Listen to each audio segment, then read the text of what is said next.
Ipswich nil, Wrexham nil. And this is the two sides now with the longest undefeated streaks in the division. 5 and 6 games, or 5 and 4, 5 and 6, I think. So, yeah, of course it's a draw. And Wrexham now have the most draws in the league. And they've only lost once in 11 games. And this is one of those 0-0 draws where it just looks way more positive for Wrexham than it does for Ipswich.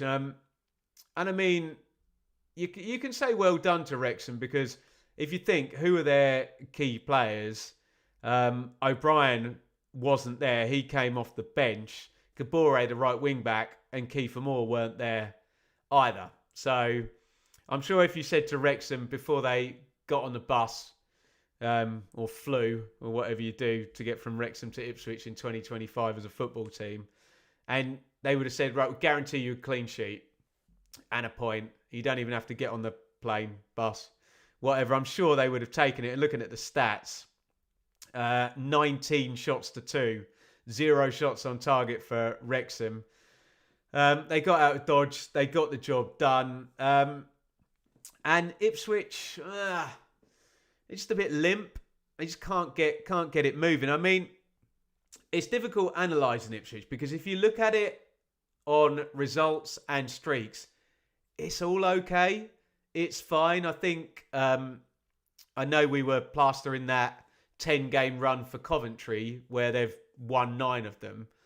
Outside of Coventry, it's then Ipswich and who else was it on 18 points? I can't quite remember. But so the results and the run is okay.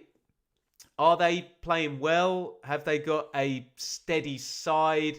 Are the partnerships developing? Is the pattern of play developing? No, and no. And it's just struggling at home, aren't they? And it's definitely a repeating pattern here. 2 goals in the past 4 home games. Bear in mind, they've scored 4 goals in the past 2 in each of the past 2 away games. And I can sit here and say, I put my emotional football supporter hat on and say, oh, it's hard for Ipswich at Portman Road.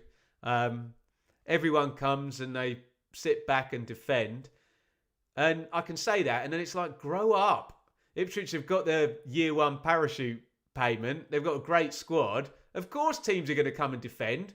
Deal with it. Beat them. This is what happens when you're a favourite in a league, and Ipswich aren't necessarily handling it at home at Portman Road particularly well, having a lot of the ball, a lot of chances, and not really converting them. So, yeah, we'll talk about this on Blue Monday tomorrow. I'll be on that show with David Diamond and Joe Fairs, and we can talk about the dynamic here. Only 2 defeats in 12 games for Ipswich, so we can talk about results, saying it's fine.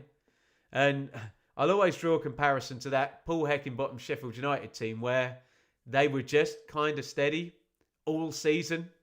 And there they are at the end of the season in second place. And if that gets Ipswich over the line, then I'm sure all Ipswich fans will take that. But you want to see a barometer of good, consistent performance that says you're going to have a good season. And I don't think we're seeing that yet from Ipswich, despite points and results and lack of defeats and smaller sample size form tables looking all right for the Tractor Boys.